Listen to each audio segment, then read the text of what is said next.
اگر تم واقعی سکون چاہتے ہو تو یہ چند منٹ تمہاری زندگی بدل سکتے ہیں۔ جس دن تم نے اللہ کو پا لیا اس دن سب کچھ پا لیا۔ یہ الفاظ نہیں، تمہارے رب کی طرف سے ایک پکار ہے۔ انسان اپنے اندر چھپی ہوئی نفسانی خواہشات کی وجہ سے اکثر برے لوگوں سے شکست کھا جاتا ہے۔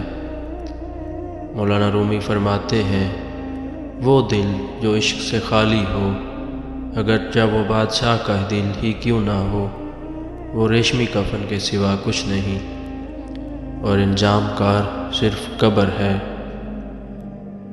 عشق ایسا کفن ہے جو ایک بار پہن لیا جائے تو اتارا نہیں جا سکتا۔ ضمیر بیچنے والوں نے خوب ترقی کی، جس کو عروج پر دیکھا اسی کو سلام کیا۔ ایسے انسان بنو کہ تمہارے پاس سے جو بھی اٹھے وہ امید اور مسکراہٹ لے کر اٹھے۔ اصل خوبصورت لوگ وہ ہوتے ہیں جن سے بات کر کے دل ہلکا اور پرسکون ہو جائے۔ نعمتوں کی ناقدری دراصل ناشکری ہے، اور جس نعمت کی ناقدری کی جائے وہ ایک دن تم سے چھن جاتی ہے، چاہے وہ کوئی انسان ہو، علم ہو یا کوئی رشتہ۔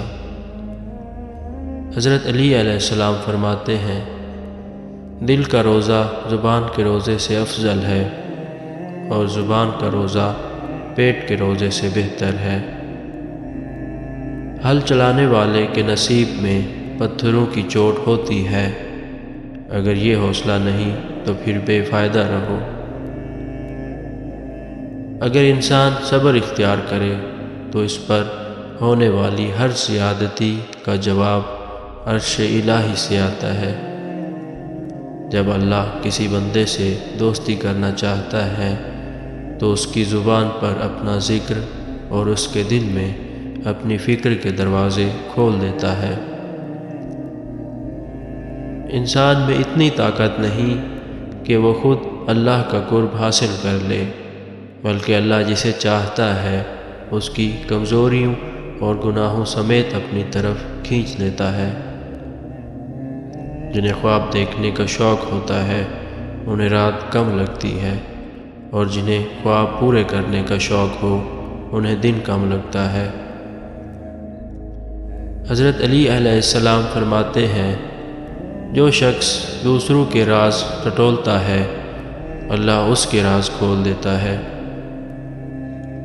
اپنی خواہشات کو بے لگام مت چھوڑو، کیونکہ جب یہ سرکش ہو جائیں تو حلال و حرام، جائز و ناجائز کسی چیز کی پرواہ نہیں کرتی۔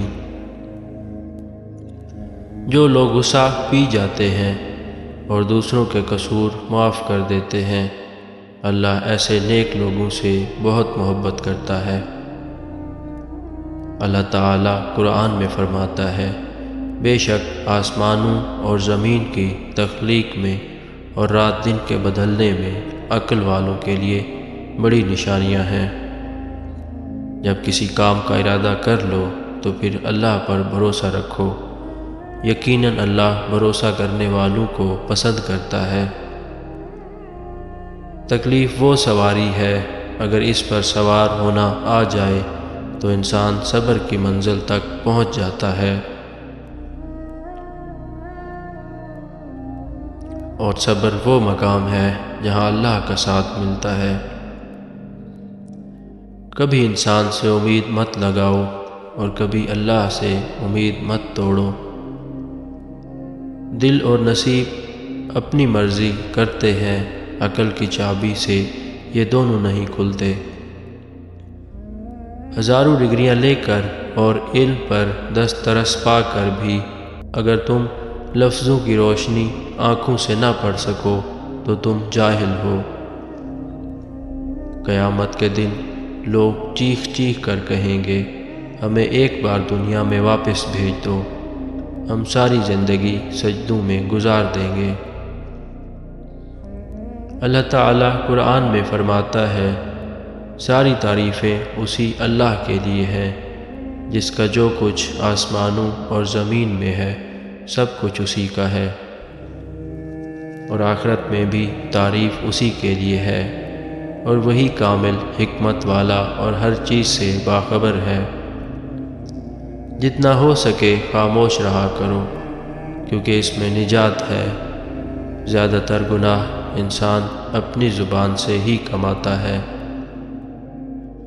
تقدیر وہ زبردست قوت ہے جو آنکھوں والوں کو اندھا اور عقل والوں کو بے وقوف بنا دیتی ہے، لیکن دعا وہ طاقت ہے جو تقدیر پر بھی غالب آ جاتی ہے۔